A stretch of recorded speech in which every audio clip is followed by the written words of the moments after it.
Miss Catherine Bernardo, handang-handa na nga bang ilabas ang katotohanan? Mama Min, kanino nga ba sumugal? But before that, if you haven't subscribed yet to my YouTube channel, please don't forget to like, share, and subscribe at hit mo na rin ang notification bell for more showbiz updates. Bago tayo of course magpatuloy sa ating updates for today's video, of course nais kong ipabot ang aking pasasalamat sa lagi po ninyong pagsubaybay at panonood sa mga updates po natin. Maraming salamat po. And this time, eto na, pag-usapan po natin ito dahil ito po yung ilan sa mga umaatikabong comment of the day po natin sa comment section. So magbasa tayo. Sabi ni Miss Marie Velazo, humility is the best policy, flaunting your wealth is bad and ungodly. Naghirap ang mga fans to see movies and shows of their idols, dapat lang na magpaka-humble. Least mawala lahat ng mga yan. Okay naman ang mga name brands if ikaw ang endorser. Pag hindi, teka lang, naghihirap ang mga fans makita lang ang mga pelikula nyo. Heto naman kayo, pinaparada ang mga mamahaling bagay-bagay. Parang sinampal naman yung mga fans dyan. Okay. So, ano kayang pinagdadaanan ni Miss Maribela? So, actually po, wala naman pong masama sa pagpa-flaunt. Yung aso nga lang, ang pinaka nagiging dahilan kung bakit ganito po yung comment ni Miss Maribel. Kasi nga naman, 'di ba, pag tumutulong po si Miss Catherine Bernardo, hindi niya po binobroadcast at gusto niya masikreto, 'di ba? Kaya tuloy nahuhusgahan si Catherine na dapat hindi siya nagpo-flaunt ng mga ganyan dahil nga naghihirap yung mga tao dahil sa sunod-sunod na mga tragedy dito sa ating bansa, 'di ba? Pero wala naman po ako nakikitang masama kasi sa pagsuot naman po niya yan, hindi niya naman sinabi sa publiko na ito yung brand eh. Yung mga fans lang talaga yung naghanap, no? Sabi ni Miss Marites Ferrer, naku po, kung maniniwala lang kayo sa mga balita, mag-analyze naman po kayo. Kung nagtampuhan yan, hindi sila parating magkasama. At kung kay mayor naman, walang mayor kasi ang nagpapakalat niyan si OG at si Christy lang. Kung mismo si Boy Abunda ang magsabi, doon ako maniwala. At kung ano ang na-interview ni Boy sa Kat din, dyan ako maniniwala. Ako kasi sila mismo ang nagsasabi. Kaya nagbalita si OG, naka-live-in si Kat kay Mayor, hindi talaga ako naniwala. Tapos binawi naman ni OG ang sinabi. Kung mismong dila mismo ang nagsabi, magsalita, maniniwala ako. Kaso hindi sila ang nagsabi. Chismis ang mga chismosa. Pinipilit nilang pabagsakin ang Kat din. Kaso hindi nila mapakakaya. Patuloy pa rin ang pamayagpag nila yan. Tunay na bless God. Kahit siraan man sila, lumalakad park ang katotohanan. God bless Miss Tareds and more power. Ayan. Tama yung analyzation ni Miss Marites. Kadalasan kasi yung mga lumalabas na news, kapag nanggagaling kay OG tsaka kay Chrissy, although ako si OG Diaz, medyo naniniwala ako sa kanya kasi most of the time, talagang may mga katotohanan naman yung sinasabi niya. Pero, yun, katulad ng sinabi niya, nakikipag-live-in nga si Catherine, ang maganda lang sa kanya, kaya niyang bawiin. Binawi niya, kaso nga lang, the damage has been done.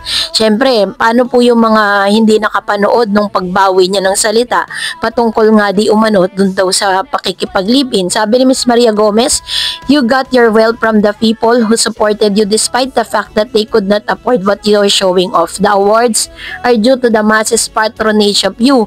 Does your conscience not bother you if you show off your wealth, which I do hope has nothing to do with recent issue? Ayan. Salamat Miss Maria Gomez sa inyo pong komento ha. Naintindihan ko po ang inyo pong mga sentiments with regards to this. At naiintindihan, I do understand po kung bakit po kayo nakapagsalita ng ganyan. So anyways, eto na, pag-usapan natin kasi napapabalita na si Mama Min Bernardo po ay sumugal, no? Kasi parang meron pong isang actress na nag-post ng kanyang pasasalamat personally dito kay Mama Min at kay Miss Catherine Bernardo dahil po talagang nag-set or naggumastos ang isang Mama Min para dito. So sa isang tabloid po, no, na isinulat dito po sa sa isang article ng pang movies, ayan, PM about showbiz, it was posted by Miss Nitz Mirales, Pangmasa, October 11, 2025 by 12 AM po siya inilimbag.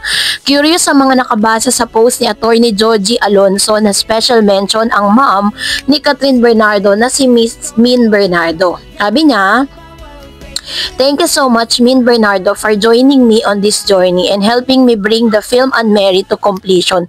Thank you even more for the friendship over the years. Anne Mary was conceptualized as early as 2022. It was inspired by a number of annulment cases, petition for declaration of nullity of marriage, and its impact on the children of the couple. This 2025, we finally have film Anne Mary. Not every forever begins with a wedding. Sometimes it starts with a walking away. Tampok sa pelikula ang Quantum Films of Cinico Production at sa direksyon ni Jeffrey Heturian, sina Angelica Panganiban at Sanjo Marudo. Anyway, nalaman nating co-producer ng nasabing movie ang mami ni Catherine Bernardo. Kaya pinasalamatan siya ni Attorney Joji. Tama ba kaming first co-produce movie ito ni Min? Wala pa siyang film company kaya walang nabanggit si Attorney Joji. Actually po, pinasalamatan ni Miss Angelica yan, si Mama Min, kasi ngayon sumugal nga sa kanya kasi alam niyo po sa panahon ngayon wala na pong mga director and producer ang gustong sumugal at gumawa ng mga movies. Kaya kung mapapansin niyo puro series na lang tapos pinapanood na siya sa online streaming kasi unti-unti na po na talagang nawawala na ng interest yung mga director na gumawa niyan. Kaya nga 'di ba kung mapapansin niyo ang mga director ngayon mga artista na rin, actors, ganyan, tas sila na rin ang producer kasi wala nang gusto mag-produce. Kapag po inilabas sa sinihan, wala pong masyadong nag-a-avail ng mga tickets, 'di ba? Lalo na sa panahon ngayon, sinasabi nila na sobrang mahal na ng sine. Kaya naman grabe po yung pasasalamat ni Attorney Joji at happens to be one of the close friend of Miss Min Bernardo. So sa isang balita naman po ay talagang kalat na kalat po ito ngayon dahil pinost po ito ng Abante Tonight. Sinasabi po nila na malapit na daw di umano umamin ang isang Catherine Bernardo.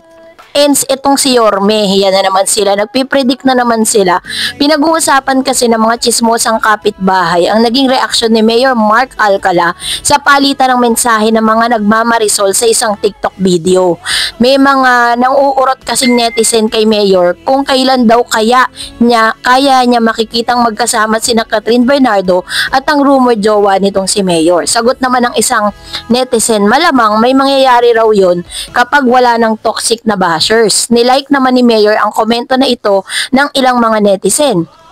Dahil dito, umani ito ng samot-saring reaksyon sa lahat ng mga netizen na nagsabing pag-like ng alkalde ang katagalugan sa hirit ng mahaderang netizen. Ito ang ilan sa kanilang mga komento. Nag-soft launch na si Mayor. Bakit pa naman kasi tinatago sa public eye yung relasyon nila? Kalat na. I think malapit na rin kung si Daniel Padilla sina-soft launch na si Kayla Estrada. Kailan naman kaya ang hard launch? I-hard launch na kasi para hindi sila tago ng tago. Huwag na kasing maging toxic ang bashers para nga naman mag-public na sila. Taray, soft launch. So sila na nga talaga. So yan, alam niyo po, hindi nga po alam nitong netizen na to kung totoong talagang si Mayor Alcala ang nag-like kasi ang dami po mga dami account ni Yorme.